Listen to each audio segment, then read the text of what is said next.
તો રિસાયેલા અંબાલાલ પટેલ આખરે માની ગયા છે। લોકોની માંગણીને ધ્યાનમાં રાખીને કાકા આગાહી કરતા રહેશે તેવું તેઓએ કહ્યું છે। પૂર્વ નાયબ મુખ્યમંત્રી નીતિન પટેલે કાકાને મનાવ્યા હોવાની જાણકારી છે। આગાહી કરતા જ રહેવા નીતિન પટેલે મનાવ્યા છે। ખેડૂતોની લાગણીને માન આપીને ફરી આગાહી કરતા રહેશે અંબાલાલ કાકા। હવે વધુ આગાહી કરશે તેવું પણ નીતિન પટેલે કહ્યું છે। આગાહી કરતા રહેવાની વાત કાકાએ સ્વીકારી છે તેવું પણ પૂર્વ નાયબ મુખ્યમંત્રી નીતિન પટેલે કહ્યું છે। તમારી આગાહી એ વૈજ્ઞાનિક પદ્ધતિથી છે, અનુભવથી છે અને ખૂબ પદ્ધતિસરની છે અને એને લગભગ 70-80% એ સફળતા પ્રાપ્ત કરે છે। એવી આગાહી તમે ચાલુ રાખો। એ પણ ગઈકાલે અંબાલાલભાઈને વ્યક્તિગત ફોન કરીને આગ્રહ કરેલો કે તમે તમારું નિવેદન પરત લો અને આગાહી કરવાનું ચાલુ રાખો। ખેડૂતોની પણ લાગણી છે અને મને આનંદ છે કે એમણે ખેડૂતોની લાગણીને માગણીને માન આપી, મીડિયાના આગ્રહને માન આપી ગઈકાલે રાત્રે એમને જે નિવેદન નહીં કરું એ નિવેદન પાછું ખેંચ્યું છે અને આગાહી કરવાની એમણે ચાલુ રાખવાનું નિવેદન કર્યું છે। એનાથી આપણને સૌને આનંદ છે। अन्य समाचारों पर नजर करिए। वडोदरानी एमएस यूनिवर्सिटी में मारामारी थई हती। यूनिवर्सिटीनी सायन्स फेकल्टी में बे जूथ वच्चे मारामारी थई। एनएसयूआई और एबीवीपी विद्यार्थीओ वच्चे मारामारी थई हती। एबीवीपी कार्यकरने लाफो मारता मामलो बीचक्यो हतो। विद्यार्थी नेताओनी गुंडागर्दी जोवा मळी हती। आ ए नेताओ छे के जे भविष्यमां देश, राज्य, शहरने चलाववानी वातो करी रह्या छे, परंतु ए ज नेताओ पोतानी जातने संभाळी नथी शकता अथवा तो आ एक कथित नेताओ छे के जेओ नेता फक्त गुंडागिरी करवा माटे बनी रह्या छे। रॉफ जमावा माटे, धाक जमावा माटे बनी रह्या होय ते रीते एनएसयूआई અને एबीवीपीना બંને કાર્યકર્તાઓ સામે આવી ગયા હતા। સાયન્સ ફેકલ્ટીમાં બે જૂથ વચ્ચેના મારામારીના દ્રશ્યો આપ જોઈ રહ્યા છો।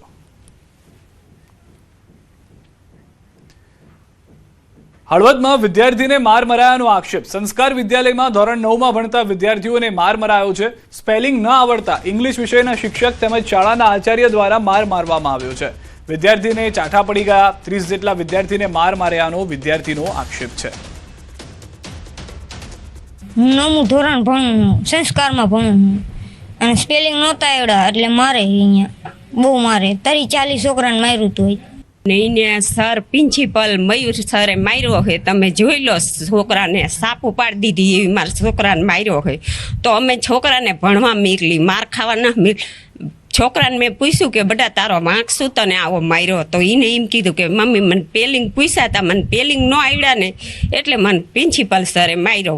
અમારી માંગ એમ છે કે આ મારે નહીં અને અમારા છોકરાને એમ, અને અમે એમને કીધું હતું શશિકાંત સાહેબને, મેગું આને અમારે દવા આલે છે તો સાહેબને દેખાડ્યા રિપોર્ટ નહીં કે હું નથી મારતો કે।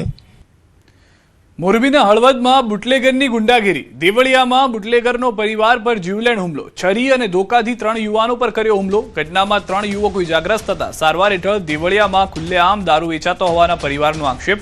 3 મહિનાથી બુટલેગરોનો આતંક હોવાનો દાવો। બુટલેગરો સામે કડક કાર્યવાહી કરવાની પરિવારની માંગ। શરીરના ઘા કરી અને હુમલો કરી અને ભાગી ગયા। એટલે શું બાબતે હુમલો કરવા આવ્યા હતા? હવે ઈ દારૂ બાબતે કઈક હુમલો થયો હે। મારા ભાઈજીનો છોકરો કઈ જાણતો નથી, હાવ ભગત માણા હે અને ઈનો કઈ વાક્ય નહીં। એને શરીરના ઘા માર્યા, ઈ જીઓ અહીંયા મુકાવવા એને બેને છોકરાને ભાઈજીને છોકરાને વધારે લાગ્યું અને અમે અત્યારે ફરિયાદ કરવા જઈએ। તમારે શું માંગ છે? અમારે ન્યાય જોઈએ અને એ દારૂડિયા એ દારૂ બંધ થવો જોઈએ। અમારે તો મેન વસ્તુ આવા નવા દેવડિયામાં 3 મહિના નથી થતા તા કેસ થાય છે। હજી તી મોરે અમારી એક દીકરીને, અમારી સમાજની દીકરીને દારૂડિયા ઉડાડી દીધી તોય ન્યાય ન આવ્યો એનો। હવે એ તો બુટલેગર હે બધા, ધંધો દારૂનો, શોર્ટકટ દારૂનો ધંધો, બીજું કાંઈ નહીં। બરોબર, ઓલરેડી દારૂ સિવાય કોઈ ધંધો નથી એમને। તમારી શું માંગ? માંગ તો હવે આ મારા ભાઈને લગાડ્યું અત્યારે, બરોબર, નિર્દોષ માણા, માવો નથી ખાતો એવો સાદો સિમ્પલ માણાને લગાડ્યું છે। હાલો એને શું માથા કોઈ કોકને કીધું હોત તો કંઈક સમાધાન થાત। હવે એમને લગાડીને વહી ગયા, આ નિર્દોષને જ ભોગવવાનું ને, બીજું કોઈ વસ્તુ નથી। આપણે માંગ જ કે આપણે ન્યાય જોઈએ। પંચમહાલ જિલ્લાના માર્ગો પરથી ખાનગી લક્ઝરી બસમાં મુસાફરોની જોખમી સવારીનો વિડીયો સામે આવ્યો છે। ખાનગી મિની લક્ઝરી બસમાં તેની બેઠક મર્યાદા જેટલા મુસાફરો માત્ર છત પર જોવા મળ્યા। મધ્યપ્રદેશ અને દાહોદ સહિતના વિસ્તારોમાંથી અમદાવાદ અને સૌરાષ્ટ્ર તરફ શ્રમજીવીઓને લાવવા લઈ જવા માટે આ ખાનગી લક્ઝરી બસો કરે છે હેરાફેરી। જો કે આ ખાનગી ટ્રાવેલ સંચાલકોને કાયદા કે મુસાફરોના જોખમનો ડર ન હોય એમ બિંદાસ્ત રીતે કરી રહ્યા છે હેરાફેરી. આ દ્રશ્યો આપ જોઈ રહ્યા છો. જોખમી સવારીનો વિડીયો જે છે તે વાયરલ થઈ રહ્યો છે.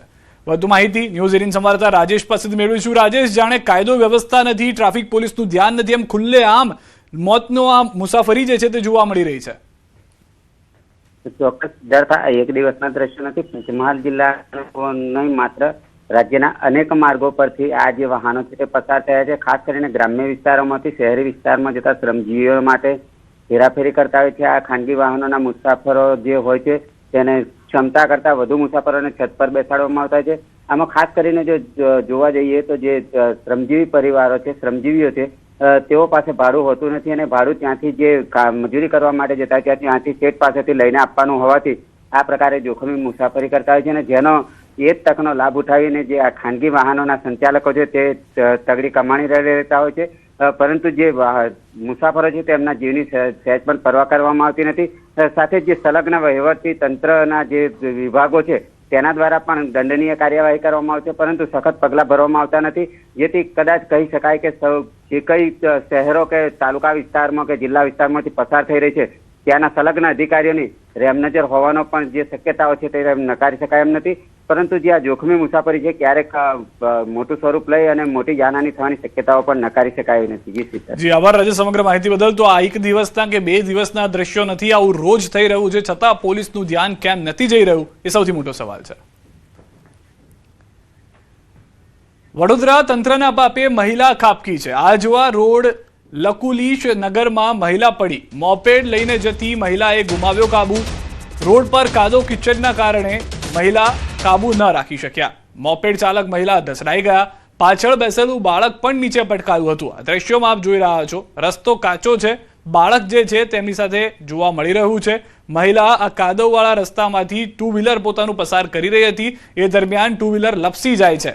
મહિલા ખુદ પાણીમાં જઈને પડે છે. ત્યારબાદ તે પોતાના બાળકને ઊભો કરવાનો પ્રયત્ન કરે છે. બાળક તો ઊભું થઈ પણ નથી શકતું, પરંતુ આ કાદવ કિચડના કારણે જે બાળક છે અને મહિલા જે છે તેનો જીવ જતા જતા રહી ગયો છે. એક જોખમી જે અકસ્માત જે છે તે થયો છે. સૌથી વધારે મહત્વની વાત, અહીંયા તંત્ર વારંવાર જે રજૂઆત કરી રહ્યું હતું કે વરસાદી પાણી આ વખતે નહીં ભરાય. વરસાદ વડોદરામાં આવે લાંબો સમય થઈ ગયો, પરંતુ હજી સુધી પાણીનો નિકાલ નથી. કિચડ હજી એમને એમ જોવા મળી રહ્યો છે. પાકા રસ્તાની જે વાત કરવામાં આવતી હતી તે તો દૂરની વાત છે, કાચા રસ્તામાં કાદવ જ કાદવ જોવા મળી રહ્યો છે. સદનસીબે માતા અને બાળક બંનેનો બચાવ થયો છે.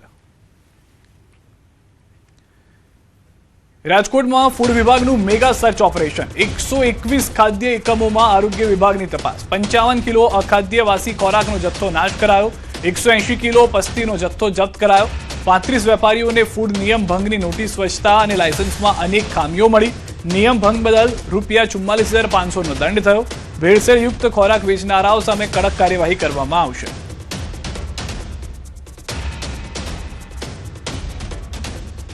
સુરતથી સમાચાર. માન દરવાજા રેલ રાહત કોલોનીમાં જીવલેણ હુમલાનો મામલો. જીવલેણ હુમલા કેસમાં 5 આરોપીઓ ઝડપાયા છે. ફરિયાદી પર ચપ્પુ વડે કરાયો છે જીવલેણ હુમલો. ઘટના બાદ આરોપીઓ ફરાર થઈ ગયા હતા. આરોપીઓ સામે ખૂનની કોશિશનો ગુનો નોંધાયો છે. એટ્રોસિટી એક્ટ હેઠળ પણ કાર્યવાહી હાથ ધરાઈ છે. સલાબતપુરા પોલીસ અને એસઓજીની સંયુક્ત કાર્યવાહી. સીસીટીવી મોબાઈલ લોકેશનથી આરોપીઓ સુધી પહોંચી. પોલીસ 5 આરોપીઓની પૂછપરછ ચાલુ